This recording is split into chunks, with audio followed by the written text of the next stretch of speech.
اعوذ باللہ من الشیطان الرجیم بسم اللہ الرحمن الرحیم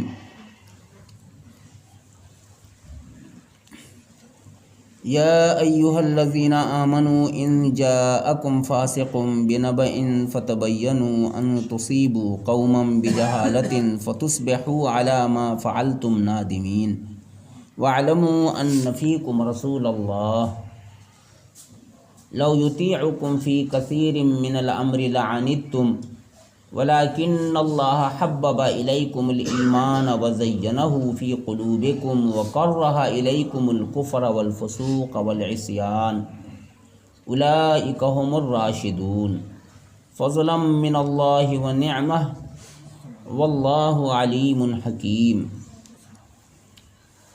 وَإِن طَائِفَتَانِ مِنَ الْمُؤْمِنِينَ اقْتَتَلُوا فَأَصْلِحُوا بَيْنَهُمَا فَإِن بَغَتْ إِحْدَاهُمَا عَلَى الْأُخْرَى فَقَاتِلُوا الَّتِي تَبْغِي حَتَّى تَفِيءَ إِلَى أَمْرِ اللَّهِ فَإِن فَاءَتْ فَأَصْلِحُوا بَيْنَهُمَا بِالْعَدْلِ وَأَقْسِطُوا إِنَّ اللَّهَ يُحِبُّ الْمُقْسِطِينَ انما المؤمنون اخوة فاصلحوا بين اخويكم واتقوا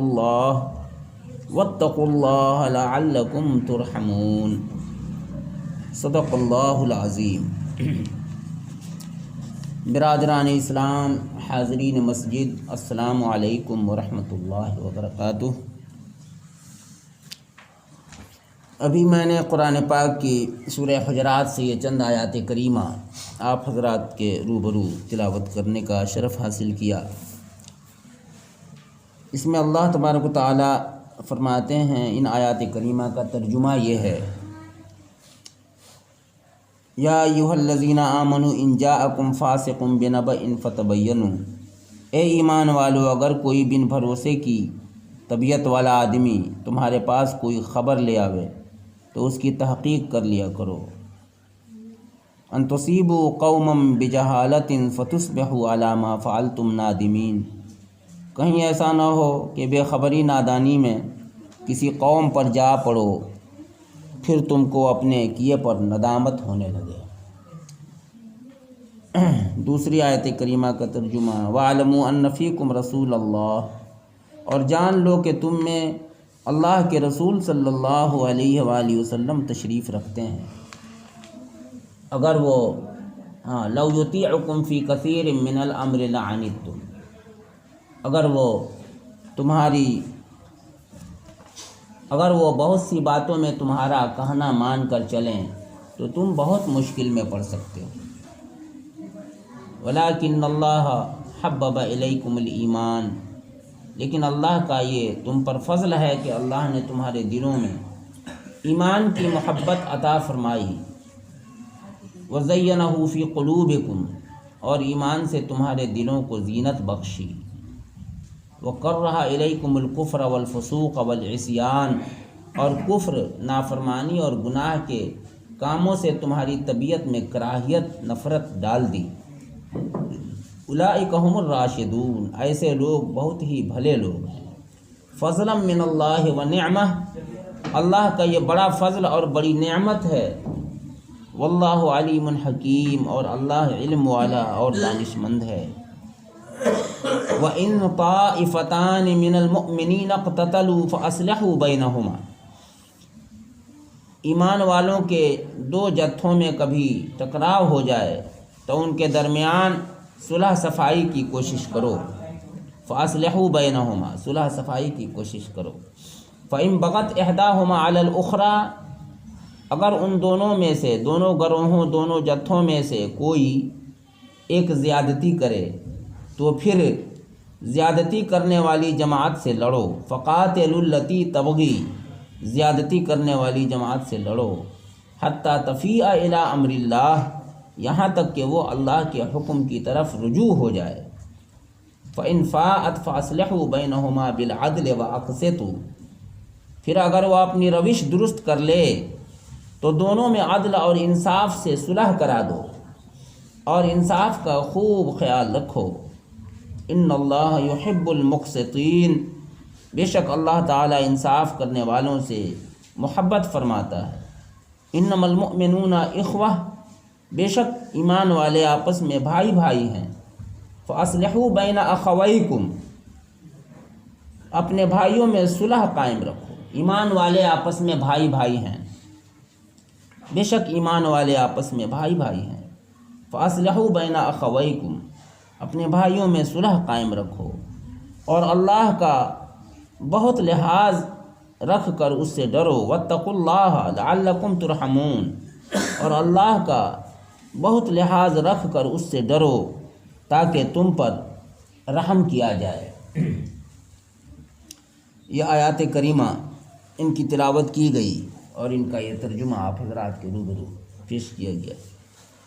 گزشتہ جمعے میں ان جاءکم فاسق بنبأ والی آیت کے تحت گفتگو سامنے آئی تھی، اور حضرت ماں عائشہ صدیقہ رضی اللہ عنہا پر جو منافقین نے تہمتیں لگائی تھی، تہمت جو لگائی تھی اور جو حالات بنے تھے، اس کے بارے میں آپ حضرات کے روبرو باتیں رکھی گئی تھیں۔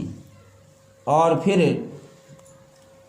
اس میں ایک چیز اور بھی سامنے آئی کہ سورہ نور میں اللہ تبارک و تعالیٰ نے ماں عائشہ صدیقہ رضی اللہ تعالیٰ عنہ کی پاک دامنی کا جو اظہار فرمایا اور ان کی براءت کو جو ظاہر کیا، تو کیوں نہ سورہ نور کے ایک مطالعے کے بعد اس کی طرف بھی کچھ مختصراً ایک کچھ بات آئے اور تذکرہ آئے، لیکن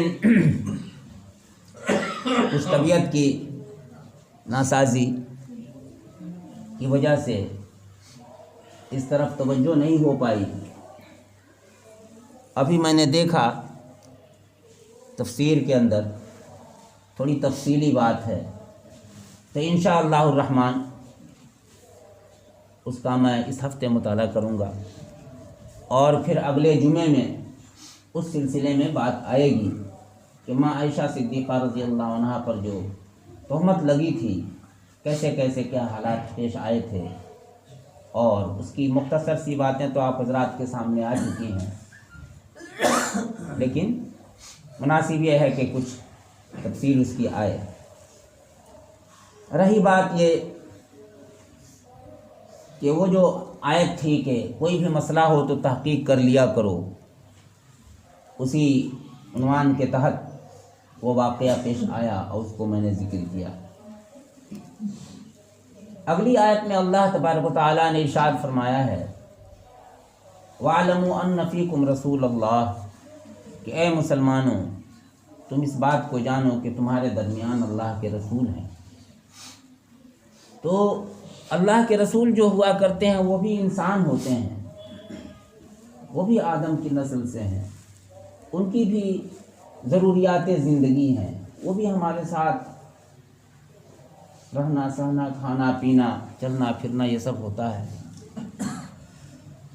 تو ہمیں یہ نہیں سوچنا چاہیے کہ بس وہ ہمارے ہی طرح سے ہیں۔ قرآن میں اللہ نے فرمایا ہے جگہ جگہ، نبی صلی اللہ علیہ وآلہ وسلم کی زبانی کہلوایا ہے اور جگہ جگہ فرمایا ہے، انما انا بشر مثلکم، میں تمہارے ہی مثل ایک بشر ہوں، تمہارے ہی طرح کا میں ایک انسان ہوں، بشر ہوں، تمہارے ہی طرح کا، تمہارے ہی مثل کا لفظ آیا ہے، مثل کا لفظ آپ اردو میں بھی سمجھتے ہیں، میں تمہارے ہی مثل ایک انسان ہوں، یہ فرمایا گیا۔ تو اب یہ تمہارے ہی مثل کا مطلب کیا ہوتا ہے؟ تو تمہارے مثل کا مطلب یہ ہوتا ہے کہ تم کھانا کھاتے ہو میں بھی کھانا کھاتا ہوں، تم چلتے ہو میں بھی چلتا ہوں، تم بازار جاتے ہو ضرورت سے میں بھی جاتا ہوں، تمہارا شادی بیاہ ہے، بال بچے ہیں، میرے بھی ہیں۔ یعنی میں کوئی فرشتہ نہیں ہوں، کوئی میں دوسری مخلوق نہیں ہوں، کوئی میں دوسری مخلوق نہیں ہوں۔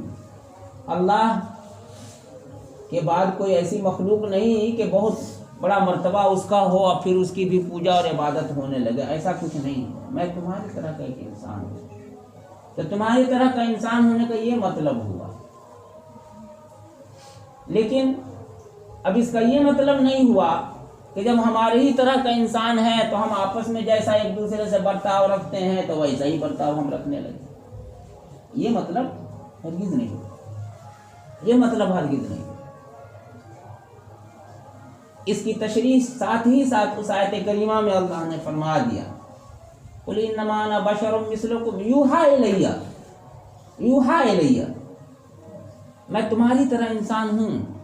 یوحیٰ الیہ، میرے اوپر وحی نازل ہوتی ہے. میں رسول ہوں، میں نبی ہوں، میں اللہ کا حبیب ہوں. میرا مقام تمام انسانوں میں سب سے بلند ہے. تو برتاؤ تمام انسانوں کی طرح سے مت کرنا، میرے سے تمام انسانوں کا سا برتاؤ مت کرنا. کسی کو کچھ کہہ دیتے ہو، کسی کو کسی طرح پکار دیتے ہو، کسی کے ساتھ کوئی ویوہار کر دیتے ہو، تو ایسا نہیں، بلکہ تم چوکنا رہنا، ہوشیار رہنا کہ میں اللہ کا رسول ہوں، میں اللہ کا نبی ہوں، اللہ کا حبیب ہوں. جی اب یہ موٹی سی بات ہے سمجھنے کے لیے. ایک بہت بڑا افسر ہے، ایک بہت بڑا حاکم ہے، بادشاہ وقت ہے کہہ لیجیے، وہ بھی تو ہماری طرح انسان ہے نا، لیکن برتاؤ اس کے ساتھ ہم ویسا تو نہیں کرتے ہیں جیسے اپنے لیول کے آدمی کے ساتھ ہم کرتے ہیں. نہیں کر سکتے نا. اگر ویسا برتاؤ کر دیں گے تو ہم مصیبت میں پھنس جائیں گے. تو یہی یہ بات سمجھ میں آتی ہے کہ آپ پر کتاب نازل ہوئی ہے، اللہ کا نور نازل ہوا ہے، آپ کا مقام سب سے بلند ہے. اب اس بحث میں لوگ پڑھتے ہیں نبی صلی اللہ علیہ وآلہ وسلم بشر ہیں یا نہیں ہیں، بشر ہیں یا نہیں ہیں، اور بحث میں لوگ پڑھتے ہیں. اس میں بحث کی کوئی جگہ نہیں. بشر تو ہیں، انسان تو ہیں، لیکن عام انسانوں کی طرح سے نہیں ہیں، رسول ہیں. تو اس کی تاکید بھی فرما دی گئی سورہ حجرات میں کہ نبی صلی اللہ علیہ وآلہ وسلم کے معاملے میں تم بہت چوکنا رہو، بے ادبی نہیں ہونے پائے. ذرا سی بے ادبی ہوگی تم کو خبر بھی نہیں ہوگی اور تمہارا سب کیا دھرا برباد ہو جائے گا اور سارے اعمال تمہارے اکارت چلے جائیں گے. سورہ حجرات میں آئی نا، شروع ہی میں بات آئی. اس آیت میں اللہ فرماتے ہیں وَاعْلَمُوا أَنَّ فِيكُمْ رَسُولُ اللَّهِ، تم جان لو کہ تمہارے درمیان اللہ کے رسول ہیں. وہ تم سے مشورہ لیتے ہیں، تعلیم دیتے ہیں اس بات کی کہ اسلام میں مشورے میں خیر ہے، برکت ہے. کافی ہے ان کے لیے کہ وہ اللہ سے مشورہ لے لیں اور فیصلہ کر لیں، لیکن نہیں، وہ تم سے مشورہ لیتے ہیں اور اللہ ہی نے حکم دیا ہے تم سے مشورہ لینے کا، تو تم مشورہ دو. حکم مت لگاؤ، حکم مت لا دو، مجبور مت کرو. اللہ کے رسول صلی اللہ علیہ وآلہ وسلم کو مجبور مت کرو. پیارے نبی صلی اللہ علیہ وآلہ وسلم شرماتے تھے. کسی کی وجہ سے اگر آپ کو کوئی تکلیف پہنچتی تھی، گھریلو معاملات ہے، کچھ بھی، آپ کو شرمندگی ہوتی تھی کہ کیسے میں کہوں ان سے، میں کیسے منع کروں ان کو، کیسے میں کہوں، آپ شرماتے تھے. اللہ فرماتے ہیں قرآن شریف میں جگہ ہے، رسول اللہ صلی اللہ علیہ وآلہ وسلم شرماتے ہیں، تم سے اپنی تکلیف کو بتاتے نہیں ہیں. اللہ نہیں شرماتا ہے، اللہ تبارک تعالیٰ کھول کر کے بیان کرتا ہے کہ دیکھو ہوش میں رہو، تو بے ہوش مت رہو. جگہ جگہ اللہ پاک نے اس کی تاکید فرمائی ہے. یہاں بھی فرمایا. غزوہ احد کا موقع تھا اور نبی صلی اللہ علیہ وسلم چاہتے تھے کہ مدینہ شریف ہی میں رہ کر کے وہ جنگ لڑی جائے، اور نوجوان صحابہ جو تھے وہ بالکل ایک دم جوش و خروش میں تھے، نہیں باہر نکل کے لڑیں گے. خاص طور پر وہ لوگ جو بدر میں نہیں جا سکے تھے، ان کے اندر اور بھی جذبہ تھا.